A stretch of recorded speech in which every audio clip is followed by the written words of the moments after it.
እናንት ግፈኞች ሆይ ትሞታላችሁ። እናንት ጨካኞች ሆይ ጨካኙ ሞት ይይዛችኋል። እንዳሰቃየ ተሰቃይ፣ እንዳስለቀስ ታለቅሳለህ፣ እንዳስነፈረክ ትነፈርቃለህ፣ እንደገፋ ትገፋለህ። ወጣችሁ ማትገቡበት ተኝታችሁ ማትነቁበት ቀን ይመጣል። እንደሳቃችሁ አትቀሩም፣ ታለቅሳላችሁ። አንዳንዶች ከዚህ ዓለም የማይፈናቀሉ እየመሰላቸው አንዳንዶችን ሊያፈናቅሉ ይችላሉ። ምድራቸውን ሊያፈናቅሉ ይችላሉ። ያቆረበ ካህን መገደልን አየን። ከዚህ በላይ ምን ትፈልጋላችሁ? ምንም ያላደረገ ጨዋ ደሙ ሲፈስ አየን። ከዚህ በላይ ምን እስኪሆን ነው የምንጠብቀው?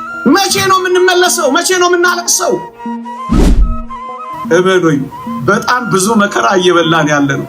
ማዲያት ያወጣ ነው፣ ከሰው የተጣላ ነው፣ ግፍ የሰራ ነው፣ ክፉ ያደረግነው በሙሉ እርግጠኛ ላልሆነው ዓለም ነው። ሲኦል ያሉ ዘመዶቻችንን እዚህ ምድር ላይ እንዲኖሩ 30 ደቂቃ ብቻ እግዚአብሔር እድል ቢሰጣቸው ምን የሚያደርጉ ይመስላችኋል?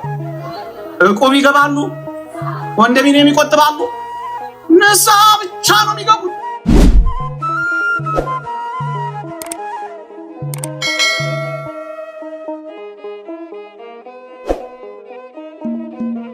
ግን እንዳትረሳ ትሞታለህ ይለው ጀመር።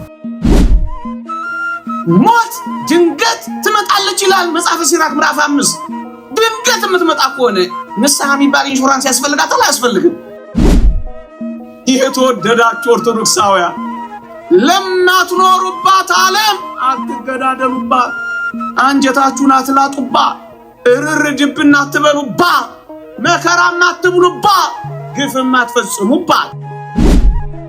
ብዙዎቻችን ለምን ክፉዎች እንደምንሆን ታውቃላችሁ? ለምን ጨካኞች እንደምንሆን ታውቃላችሁ? ለምን መራሮች እንደምንሆን ታውቃላችሁ? እንደምንሞት እንረሳዋለን። የተወደዳችሁ ኦርቶዶክሳውያን ሞቱን የሚያስብ ሰው ይራራል። ሞቱን የሚያስብ ሰው አይጨክንም። ሞቱን የሚያስብ ሰው ክፉ አይሆንም። በእግዚአብሔር ፊት ፍርድ አለብኝ የሚል ሰው ፍርድ አያጣምምም። ድሃ አይበድልም፣ ፍርድ አያጓድልም፣ ጨካኝ አይሆንም። ሁል ጊዜ ሟች መሆኑንም ያሰላሰለ የሚኖር ሰው ግፍ አይፈጽምም። እናንት ግፈኞች ሆይ ትሞታላችሁ። እናንት ጨካኞች ሆይ ጨካኙ ሞት ይይዛችኋል። እናንት አፈር አይንካን ያላችሁ፣ እናንት የሰው ብሶት የማይገባችሁ፣ እናንተ ሰው በማስለቀስ የምትኖሩ፣ እናንተ በሚስቶቻችሁ ላይ የምትቀማጠሉ፣ እናንተ ልጆቻችሁን የረሳችሁ፣ እናንተ የምታስተዳድሩት ሕዝብን የዘነጋችሁ፣ ጉቦ እየተቀበላችሁ ያስጨነቃችሁ እንዳትረሱ ትሞታላችሁ። ወጣችሁ ማትገቡበት ተኝታችሁ ማትነቁበት ቀን ይመጣል። እንደሳቃችሁ አትቀሩም፣ ታለቅሳላችሁ። ኃያላን እንደሆናችሁ አትቀሩም፣ እንዳስጨነቃችሁ አትቀሩም፣ ትሞታላችሁ። ይሄን ስለረሳን ነው እኮ ምድርን የኛ ያረግናት፣ በተውሶ መተን የተቀራመትናት። እንዳትረሱ። ለምን ነገስታት አትሆኑ? ለምን ኃያላን አትሆኑ? እንደገደልክ ትገደላለህ፣ እንዳሰቃየህ ትሰቃያለህ፣ እንዳስለቀስክ ታለቅሳለህ፣ እንዳስነፈረክ ትነፈርቃለህ፣ እንደገፋ ትገፋለህ። እንዳትረሳ ትሞታለህ። አንዳንዶች ከዚህ ዓለም የማይፈናቀሉ እየመሰላቸው ምናልባት አንዳንዶችን ሊያፈናቅሉ ይችላሉ፣ ምድራቸውን ሊያፈናቅሉ ይችላሉ። ግን እንዳትረሱ ከዚህች ምድር መፈናቀላችን አይቀሬ ነው። ኃያላን እንሁን ደካሞች፣ ኪሳችን የሞላ ይሁን የጎደለ፣ ይህች አፈር አትንካን ባዮች፣ በለሰለሰ ፍራሽ የምንተኛ ልንሆን እንችላለን። እንዳትረሱ መቃብር አንድ ቀን ቤታችን መሆኑ አይቀርም። ጉድ ለማፍላት የተሰናዳችሁ ትኖራላችሁ። እንዳትረሱ። ለመንጠቅ አንዳንዶችን ለማዋረድ ያቆበቆባችሁ ትኖራላችሁ። እመኑኝ ትሞቱና ትዋረዳላችሁ። በልዑል እግዚአብሔር ፊት ሁላችንም እንቆማለን፣ ፍርድ አለብን። ምክንያቱም አንድ ቀን እንሞታለን። ይሄን ሊያስረዳልኝ የሚችል አንድ ጥሩ የታሪክ ምሳሌ ላምጣ። ታላቁ ፈላስፋ ዲዮጋን ንጉሥ እስክንድርን ማስተማር ፈለገና ምን አደረገ መሰላችሁ? አንድ ቀን የአባቱ የንጉሥ ፊልጶስ መቃብር ነበረ። ንጉሡ የአባቱ መቃብርን በሚጎበኝበት ቀን ዲዮጋን ከንጉሡ አስቀድሞ የመቃብሩ ቦታ ሄደላቸውና የመቃብሩ ቦታ ላይ የሙታንን አስከሬን እየገላለጠ ዲዮጋን ፈላስፋው የራስ ቅላቸውን ይፈልግላችሁ ጀመረ። በዚህ ጊዜ ንጉሥ እስክንድር ከአጃቢዎቹ ጋር መጣላችሁ እና ምን ሆነ መሰላችሁ? ዲዮጋንን ያውቀው ስለነበር ንጉሡ ዲዮጋን ሆይ ዛሬ ደግሞ በዚህ በመካነ መቃብር የራስ ቅል የምታተራምሰው ምን ሆነ ነው አለው። ዲዮጋንም እንዲህ ብሎ መለሰ፣ ንጉሥ ሆይ በጣም ይገርማል። ዛሬ የአባትን የንጉሥ ፊልጶስን የራስ ቅል ፈልጌ ነበረ። ግን በጣም ይገርማል፣ የአባትን ራስ ቅል ከሌሎች ሰዎች ራስ ቅል መለየት እኮ አቃተኝ። ንጉሥ ሆይ እስኪ አባትን ራስ ቅል ለይተህ አሳየኝ ብሎ ጠየቀው። ንጉሡም ደነገጠ። ለካ እውነት ነው።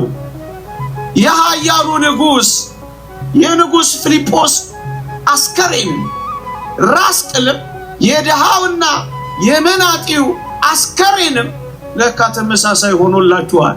ደነገጠ። ለካ በመቃብር ንጉሡም ወታደሩ፣ ኃያሉ ደካማው፣ ባለጸጋው ድሃው ለካ የራስ ቅሉ አንድ አይነት ነው የሚሆነው። ደነገጠ ንጉሥ እስክንድር። በፍጥነት ከዚያ መካነ መቃብር ወጣና ምን አደረገ መሰላችሁ? 2 ባለሟሎች ቀጠረላችሁ። ባለሟሎቹ አንደኛው በማለዳ ንጉሥ እስክንድር ከእንቅልፉ ሲነሳ ምን የሚለው መሰላችሁ? ንጉሥ ሆይ 1000 ዓመት ንገስ፣ ግን እንዳትረሳ ትሞታለህ ይለው ጀመር። መሸት ሲል ሌላኛው ባለሟል ደግሞ ይመጣና ንጉሥ ሆይ 1000 ዓመት ይንገሱ፣ ግን እንዳይረሱ ይሞታሉ ይለው ጀመራ። በማለዳ ዛሬ ስትወጡ እንደው ግፈኛ ካላላችሁኝ ልመለስ እችል ይሆን ብላችሁ ታስባላችሁ? ወጥተው የቀሩ የሉ? ልጆቻቸውን ስመው ሳይመለሱ የቀሩ የሉ? ጎበዝ የማይሞቱ የሚመስሉ በጣም የምትወዷቸው ሰዎች አልሸኛችኋቸው? እመኑኝ በጣም ብዙ መከራ እየበላን ያለ ነው። ማዲያት ያወጣ ነው። ከሰው የተጣላ ነው። ግፍ የሰራ ነው። ክፉ ያደረግነው በሙሉ እርግጠኛ ላልሆነው ዓለም ነው። እርግጠኛ የሆነውስ ሞት ረስተነዋል፣ አንዘጋጅበትም፣ ትተነዋል፣ ጭራሽ አናስበውም። እርግጠኛው ነገር ግን መሞታችን ብቻ ነው። እውነት አስብ። ዝግጅታችን ምን ይሁን?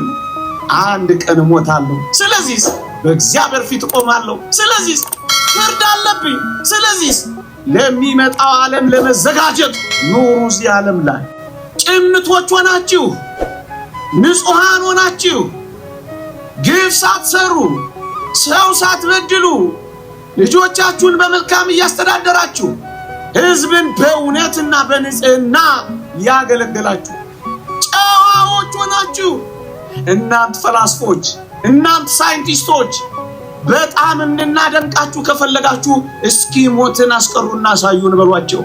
ከእናንተ በላይ እግዚአብሔርን እናከብራለን፣ ልዑልንም እናመልካለን፣ ለሱም እንገዛለን። ኃያላን ሆይ በኃያሉ ሞት ፊት ትርዳላችሁ። መሞታችሁ አይቀርም። በር የዘጋችሁ በር መዘጋቱ አይቀርም። ያባረራችሁ መባረራችሁ አይቀርም። ሂዱ ከፊቴ መባል አይቀርም። በየመስሪያ ቤቱ ሂዱ ከፊቴ የምትሉ አንድ ቀን ልዑል እግዚአብሔር ሂድ ከፊቴ ማለቱ አይቀርም። ስለዚህ መኖር ማለት አሁን ይሄን ትርጉም ከተስማማችሁ ትነግሩኛላችሁ። ኖረን ምን ሞት ከሆነ አሁን የምንኖረው ለመሞት ነው። መኖር ማለት ለመሞት መኖር ማለት ነው። ይስማማችኋል? ባይስማማችሁስ? እውነቱ እኮ ይሄ ነው። እናንተን ዲፕሎማት ሆኜ ላናገር ብዬ ነው እንጂ እውነቱ ይሄ ነው። አሁን የምንኖረው መጨረሻው ምን ለመሆን ነው? በቃ ማግባትስ በዚህ ውስጥ ያለ ፓኬጅ ነው። በዚህ ውስጥ ነው ያለው መውለድ፣ በዚህ ውስጥ ነው።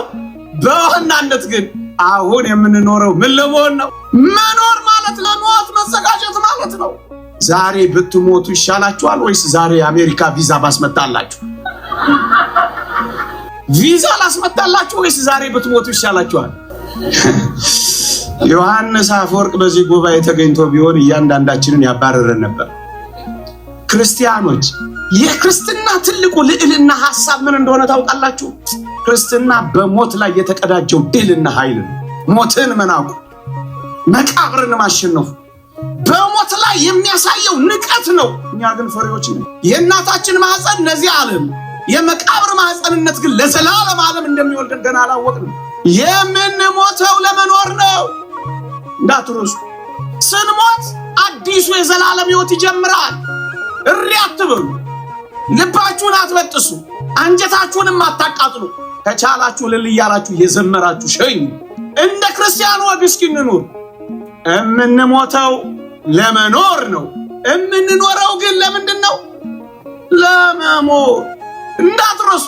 እሱን የሚያጠናክርልኝ ነገር ነው እየካብኩ የሄድኩት። ሴትዮዋ አሉ መድኃኔዓለምን መንገድ ላይ ያገኙት አሉ። 60 ዓመታቸው ነው መድኃኔዓለምን መንገድ ላይ ሲያገኙት። ጌታ ሆይ መድኃኔዓለምን አግኝቼማ አንዳች ነገር ሳልጠይቀው እንዴት እለቀዋለሁ አሉና እባክህን እድሜ ጨምርልኝ አሉት አላቸው። ስንት ልስጥሽ አላቸው። ቸር አይደል እሱ? ጌታዬ 20 ጨምርልኝ አሉት። ወዲያው ሲሰጣቸው ወይ እንደዚህ ቸር ነው ለካ፣ ምን አይነት ሴት ነኝ እኔ ቁጥር ማላቅ ብቻ ጠይቃለሁ መድኃኔዓለምን አግኝቼ አሉና ቅር አላቸው። ሲያተመቱም ዋያቸውና ምን ነው አላቸው። ጌታዬ እባክህ እንደው በጠየቅኩ ቁጥር ላይ እንደው ቅድም የጠየቅኩህን ስንት 20 እሳቸው ደግሞ ያለ 20 ያውቁ ጨምርልኝ አሉት። ቸር አይደለ? ጨመረላቸው። ስንት ሆኑ? 100። ወዲያው ሲሰጣቸው አሁን ፍንድቅ አሉና ደስ ብሏቸው ጥያቄ ያቆሙ መሰላቸው። ምን እንዳሉ ታውቃላችሁ? አሁንም ተቁነጠነጡ። እንደገና ምን ነው አላቸው። ጌታዬ እንደው ምን ነው በነካጅህ እኔን ብትረሳኝ አይሉት መሰላቸው። የእግዚአብሔር ቃል እንዲህ ይላል፣ እኔ በምድር ላይ ስደተኛ ነኝ ይላል መዝሙር 118 ላይ። እኔ በምድር ላይ ምንድን ነኝ? እኔ በምድር ላይ ምንድን ነኝ? ታምናላችሁ? ከሰማይ ቤት ተፈናቅለን እኮ ነው የመጣነው። ተፈናቃዮች እኮ ነን። እዚህ መፈናቀል በዛ እንጂ ስደተኞች ነን። እስቲ አሉ እንደሄዱት እንሄዳለን፣ እንዳጡት እናጣለን። ምርር አታርጓል። ይልቅ ስለመሄዳችን በዘላለም ስለመኖራችን ማሰብ አለብን። ይሄን ሁሉ ካተትኩ በኋላ ግን ታዲያ ሟችኮ በቃ ሁሉን ነገር ልቶ ስራ ሊሄድ መጥቼ ነበር ወደ ቤቴ ልመለስ ትሉኝ ይሆን? ላገባ ነበረ በቃ እዚሁ ቤተ መቅደስ ልኑር እናንተ ጋር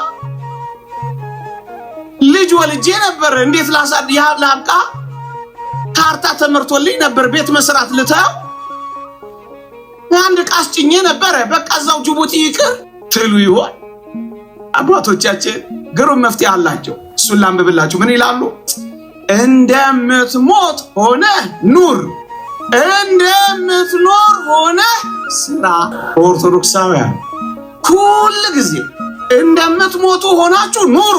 እየሰማችሁ ነው? ሟች ነኝ ብላችሁ ኑሩ። ግን እኛ ምንድነን? ስደተኞች ነን አይደለንም? አሁን ምድር ምንድነው ካላችሁኝ ጥሪት የምናጠራቅምበት ነው። ወደ መካከለኛው ምስራቅ ወደ አረቡ ዓለም ወይም ወደ ሰሜን አሜሪካ የሚሄዱ ጥሪት አጠራቅመው ወደ ሀገራቸው ተመልሰው ህንፃ እንደሚገነቡ ቤት እንደሚያስተዳድሩ ጎበዝ። ጥሪትን አጠራቅም፣ እዚህ አታባክ ነው። ጥሪት ምንድነው? ስነ ምግባር ነው። ጥሪት ምንድነው? ጨዋነትህ ነው። ጥሪት ምንድነው? መንፈሳዊነትህ ነው። ጥሪት ምንድነው? ንስሐ ነው። ጥሪት ምንድነው? ቁርባንህ ነው። ጥሪት ምንድነው? ምጽዋትህ ነው። ጥሪት ምንድነው? አስራት በኩራትህ ነው። አጠራቅም። ይልቅ እስኪ በዘላለም መንግስት ከእግዚአብሔር ጋር በትንሣኤ ተነስቶ ለመኖር የሚፈልግ ሰው እስኪ እጁን ያውጣልኝ። በትንሣኤ ከክርስቶስ ጋር ለዘላለም መኖር የሚፈልግ ሰው እስኪ እጁን ያውጣልኝ። እሰይ ታደላችሁ። አውርዱ። አሁን ሌላ ጥያቄ ልጠይቃችሁ፣ ፈታኝ ካልሆንኩባችሁ። መሞት የሚፈልግ እስኪ እጁን ያውጣልኝ። ካልሞትን እንነሳለን። የእግዚአብሔር ቃል እንዲህ ይላል፣ ካልሞትክ አትነሳም ይላል። አሁን የምንሞተው ምን ለመሆን ነው?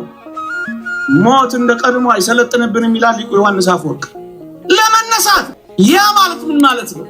ወደ ሀገራችን መሄጃ መንገዳችን ነው።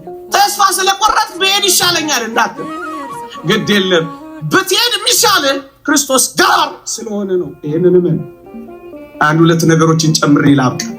እግዚአብሔር ከሁላችን ጋር ይሁን። አንድ ምሳሌ ልጨምር፣ በጣም ያጎለብትልኝን ምሳሌ ልጨምር። አንድ መንገደኛ ደግሞ አለው፣ ጨርሻለሁ፣ 5 ደቂቃ ብቻ።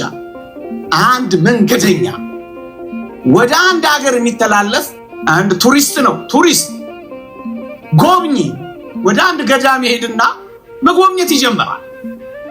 አንድ መነኮስ ቤት ይገባል። እየጎበኘ አንድ መነኮስ ቤት ይደርሳል። ከዚያስ ሲያይ ቤታቸውን አንዲት መደብ አለች፣ ሰሌን የተነጠፈባት መተኛቸው ናት። አንዲት ኩባያ አለች፣ ውሃ የሚጎነጩባት ናት። አንዲት ሳህን አለች፣ ንፍሮና መቁነን የሚቀበሉባት አንዲት አለች። ከዛስ ቤቱ ባዶ ነው፣ ምንም የለው። ቱሪስቱ ግራ ይገባውና ምን ብሎ ይጠይቃቸዋል?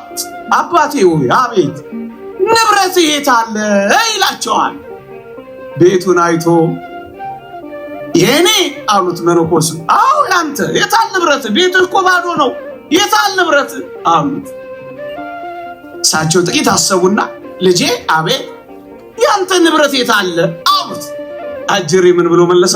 አባቴ እኔ እኮ እዚህ እናንተ ገዳም ቱሪስት ብቻ ነኝ አላቸው። አባታችን መለስ አረጉና ልጄ እኔም እዚህ ዓለም ላይ ምን ብቻ ነኝ?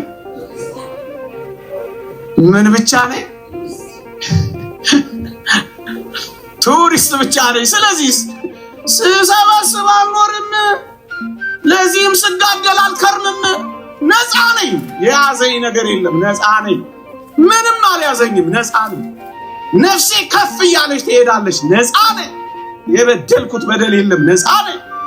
ያፈናቀልኩት ሰው የለም። ነፃ ነኝ። ግፍ የሰራሁበት እጅ የለኝም። ነፃ ነኝ። ለሞትም እናቅዳለን። ችግሩ ለሞት ብለን ንስሐ አንገባም እንጂ ለሞት ብለንማ ደር እናቋቁማለን። መጥፎ ነው እያልኩ እኮ አይደለም፣ በጣም ጥሩ ነው። እየሰማችሁ ይላል።